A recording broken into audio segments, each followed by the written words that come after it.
Hello, మొన్న భూకంపం వస్తే, అంతకుముందు వరద వస్తే, అంతకుముందు సునామీ వస్తే ఓ షేక్ అయి గడగడ గడగడలాడిపోతున్నారు కదా. ఎందుకంత భయం? ఆ?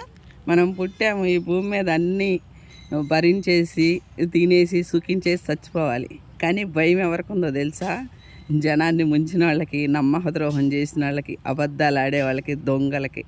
కుటుంబాల్లోనే ఫ్రెండ్స్ ఎన్నో హెల్ప్లు చేసుకొని అన్నదమ్ములతో అక్క చెల్లెలతో ముంచేసి బాగుపడి నేనేదో సాధించేశానని విర్రవీగుతున్నారు. వాళ్ళకి భయం. నమ్మక ద్రోహం చాలా తప్పు ఫ్రెండ్స్. భూమి మీద భూదేవి భరించలేకపోతుందంటే నమ్మక ద్రోహమే.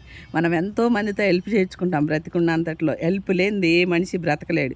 కానీ కొంతమంది హెల్ప్ చేస్తే చచ్చిపోయేదాకా మర్చిపోరు, అలా హెల్ప్ చేస్తారు. వాళ్ళ గురించి కొద్దిగా భూమి ఆగింది, మళ్ళీ ఇంకోసారి వస్తుంది, మొత్తాన్ని లేపేస్తుంది. ఇది నిజం ఫ్రెండ్స్. నమ్మక ద్రోహం ఎవ్వరు చేయబాకండి, గుర్తుపెట్టుకోండి. కుటుంబాల్లోనే